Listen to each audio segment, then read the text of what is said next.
This is an amazing day to be here, and I'm so celebratory that this prize is here in the City of Angels. You know, all too often these days, the present can seem so loud that it's hard to hear the future. And the noise can make our lives feel like these constant run-on sentences, and our dreams can fall out of focus. But not today, not at this ceremony, not at this place and at this celebration, because this celebration is itself a punctuation mark in our lives, a comma that allows us to pause for a moment, to be able to put a period into our lives, to stop for a moment, to have an exclamation point to celebrate on our aspirations and put a question mark on our future. And I'm so grateful to this foundation and to all of you for bringing us together.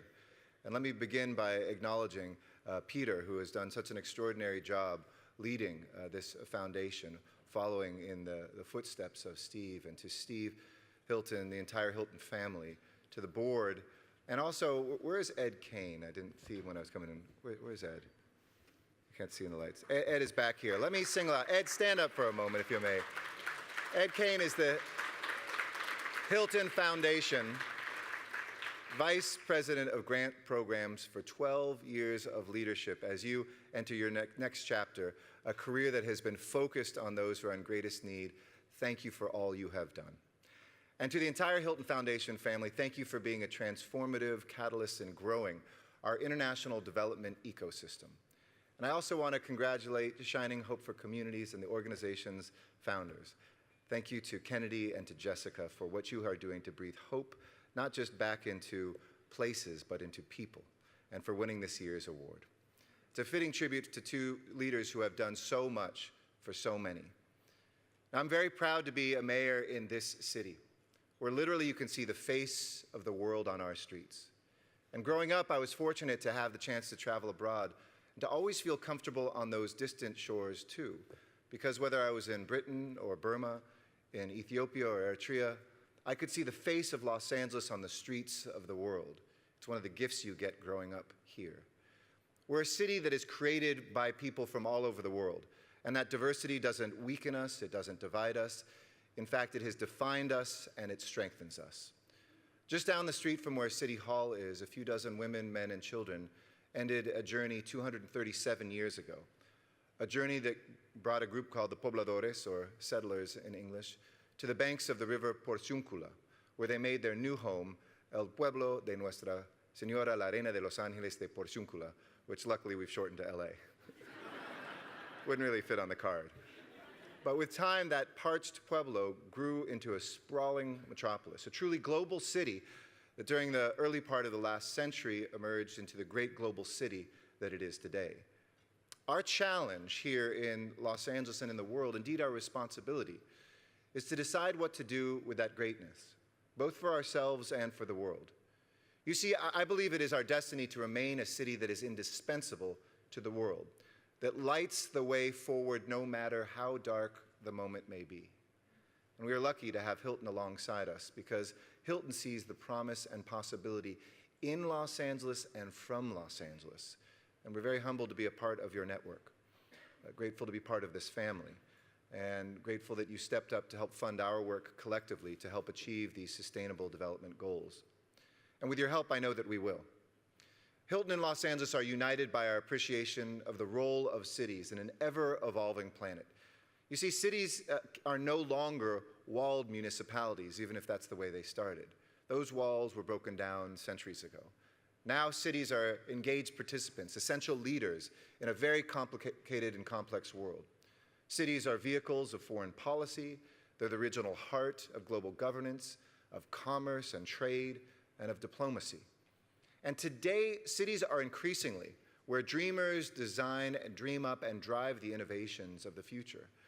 Cities, by their definition, concentrate humanity, and at their worst, they concentrate our problems: pollution, poverty, pestilence. It makes sense for all of us, thus, to be problem solvers, because cities are where problems and challenges, as well as opportunities, live and breathe. But for all of us in positions of leadership, and I see a room full of leaders here today, we can't let those problems linger and fester. We live where we work in cities, so those challenges affect us, our families, our neighborhoods, I love being a mayor because the work that I do is material. I build a park, I can take my daughter there. I fix a pothole, I can drive over it. If I don't do those things, I still experience the challenges. So we never shy away from our challenges here. We address them head on, staying engaged. And organizations like Hilton keep us accountable to call us out when we stumble and ensure that we leave no one behind. And the 17 global goals of the United Nations Sustainable Development Goals offer us a lens through which we can view our work. In case you didn't know, last year I talked about it. Hilton is actually funding that work in Los Angeles City Hall in my administration. We've never done that in a city in America before. And it's a common language that now we have to unite us here in Los Angeles with cities around the world and around this country. Because the Sustainable Development Goals aren't just about international diplomacy or development. They don't just happen someplace else, in far-off places that are facing different obstacles. They must start with us. They're about how we measure the lives of our families, the prosperity of our workers, the growth of our businesses, the air that we breathe, the water that we drink, and the legacy that we leave our children and our children's children. And we're not going to achieve these goals abroad if we don't start here at home. In a different era, Eleanor Roosevelt spoke to this same truth, writing about human rights when she asked this question as one of the authors of the Universal Declaration of Human Rights. She said, after all, where do human rights begin? And her answer? In small places, close to home, the world of the individual person, the neighborhood he lives in, the school or college he attends, the factory, the farm, the office where he works. And she added, without concerned citizen action to uphold these human rights close to home, we shall look in vain for progress in the larger world. Don't those words have renewed meaning today? Because leading the world begins with what we do here in our backyard and in this nation. And to be clear, there is no dichotomy between global purpose and serving people where we live. Sometimes we see national leaders who present false choices between international purpose and domestic benefit. The rest of us, though, recognize that what happens at home and abroad are mutually reinforcing for both better and worse. Issues cross borders, pollution ignores frontiers, economies blur over lines, so solutions have to as well. The rest of us also understand that our job isn't to be distracted by the headlines in front of us today. Our task is to think about the history book a generation from now, to look around the corner and to prepare our people for the days ahead of us, for the economic and social, political and diplomatic challenges that are beyond the horizon.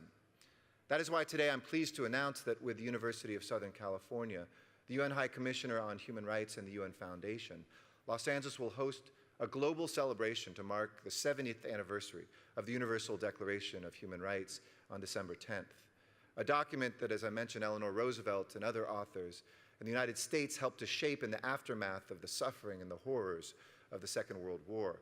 A document that I used to carry around in my wallet. I don't really carry a wallet around anymore, but it stands as a common conscience for all of humanity.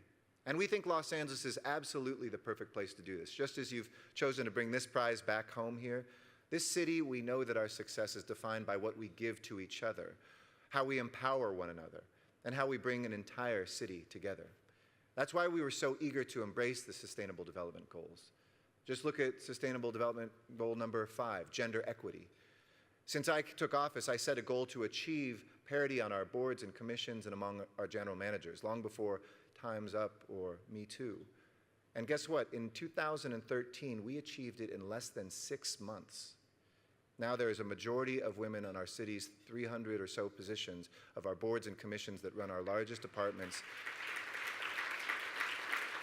And if we could do that in the slow public sector, for all of you in the private sector, just do it.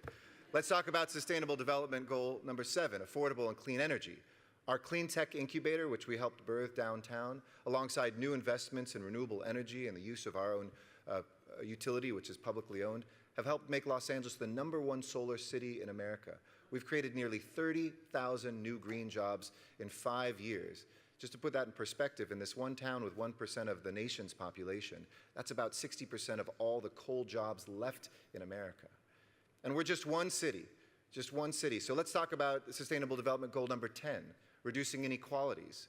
Here, we became the largest city in America to raise the minimum wage to $15 an hour for folks like the servers that are in this room here today, because we believe that an honest day's work deserves an honest day's pay. And in doing so, we became the largest nation to pay all of its workers a decent wage. Every hour now worked by minimum wage workers, 646,000 families worth. There's a $3.4 million raise an hour that they're putting back into our economy and helping our businesses. There's SDG number 13. SDG number 13, climate action. Number 17, building partnerships to achieve these goals. So when the White House indicated its decision to withdraw from the Paris Climate Agreement, which I always have to remind people we haven't done yet, it's not official till 10 days after the next presidential election, for what it's worth, I spearheaded a bipartisan coalition of US mayors that said, if this White House will be the only leader in the world to withdraw from Paris, if they're out, we're in. And today, the Climate Mayors Network, which is a group of American, Republican, and Democratic and independent mayors, spanning more than 400 cities strong, has 407 cities that have said, we will implement Paris where we live, in 47 states representing 70 million Americans and growing. So let's be clear. We don't take the actions that this PIN and the SDGs represents because the United Nations said we should. We are doing these things because we are part of a global community. And we recognize that the cost of inaction is too great. Because when we stand idly by, we pay a price. We pay it out of our wallets, and we pay it in our communities. And we're feeling this here in Los Angeles as we are in the midst of a once-in-a-generation moment of change. Since I took office, unemployment we've seen fall in half. Jobs have grown a new peak. Every day, new businesses, 239,000 of them have started up in the city in just 5 years. We've paved more roads than any time in our history. We've started fixing sidewalks, picked up more trash than ever before. Our metropolitan economy in Los Angeles is now the world's third largest economy. Let that sink in for a second. Tokyo's number 1, New York's number 2, and we're just behind that, number 3. Simply put, by many and most measures, Los Angeles is thriving. But as we've moved forward so quickly as a city, it's brought challenges that we face that have come from that very velocity. So we're fighting tooth and nail to make sure that nobody gets left behind. And to what you said, Steve, that nobody is sleeping on our sidewalks. That we want a community that everybody can share in, a wealth that all of us can prosper from. And that's why this city has come together, and I'm so proud of Angelenos, to confront the greatest moral and humanitarian crisis that we face in this city, homelessness. And Hilton has been there from the very beginning, even before the beginning, I would say. You have helped birth this movement. And we're attacking this problem from all sides. It is by far the most complicated public policy issue you can ever deal with. People say, I know what homelessness comes from: trauma, sexual and domestic violence, foster care system, veterans coming home with PTSD, high rents, low wages, mental health crisis, opioids, the criminal justice system. Everybody has a theory, and guess what? They're all right. All of those factors are contributing to what we see on our streets. But now we're providing housing and healing and hope. We're on pace to double our rate of affordable housing construction. In less than 2 years since Proposition HHH was passed by LA City voters to build 10,000 units of affordable housing, we have 78 separate projects in the pipeline, upward of 5,000 units already just in the first 2 years. Everybody in this room knows how important this is. After all, it was the Hilton Foundation that was the first philanthropic organization, or one of the very first in the country, to push for supportive housing. That's housing and services together. Services might keep people alive on the street, but barely. And housing without services, people fall out back onto the street. But together with the Weingart Foundation and others have made our progress possible. But ending homelessness requires an all-hands-on-deck effort. We can't just rely on philanthropy or just rely on local government alone, which is why we lobbied the state to step up and recognize the urgency of our homelessness crisis. And they heard us. I brought 11 mayors from the 11 most populous cities to Governor Brown's office, and it resulted in $166 million from the state in emergency grants finally, and keep those voices for Sacramento, because we need to leverage every possible resource at the local level as well. Last month in downtown LA, we opened the first of my bridge housing sites. This is the idea that we have to solve homelessness in the neighborhoods where it exists. I should have paused for the applause because it's really important to get that up and open. And that was something that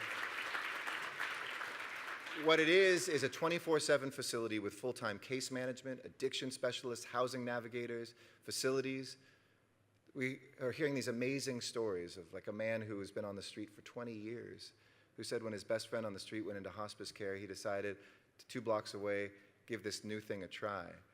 His bones ache because he has a condition, and he said, for the first time in years, my bones didn't hurt sleeping on the street. A woman with mental health challenges was put into permanent supportive housing without even having to stop in the New Bridge housing facility. And LASA, the Homeless Services Authority, told us just yesterday they've never seen this fast of a pace in one neighborhood be giving people permanent solutions, not just temporary help. And so we want to see these everywhere. Some of you may have seen our big town hall in Venice just a couple nights ago. I was there for 4.5 hours. It felt like the previous night's game for the Dodgers that went to the 13th inning. It went on and on and on, and we will listen to everybody's fears. We will try to make things better. We will listen to suggestions, but we will not retreat from finally standing up and fighting to end homelessness. A few years ago, we were only housing about 8,800 people a year. Last year, we housed nearly 17,000. We can do this, and we will do this, because for the first time in years, we are finally have the resources and good news. After 9 years of increases, though we don't see it and feel it because it's a small percentage, we did have the first downtick by 6% in the city of Los Angeles of homelessness. And this year we have to double down on that and have double-digit reductions for the next 5 to 10 years so that we can ensure every Angelino has a safe place to sleep. And as we get to work building more safe housing for our homeless neighbors, we also need to provide services that help them heal, to be focused on the needs of people who are living on the streets today. With opening a new hygiene center in Skid Row with showers and restrooms, 24-hour security, those basic things that make you feel like a human being. Sobering centers so that we don't just drop you off at an emergency room. We found one woman we had picked up 353 times in 5 years because of her addiction. Now we put her in a sobering center. We have an ambulance just to pick up folks who need that help, and she's in housing and hasn't relapsed once. We're looking at those solutions, whether it's storage centers, because homeless Angelinos should not have to choose between making a good impression in a job interview and keeping their possessions safe, and building new housing. When we begin that healing process, we know hope follows.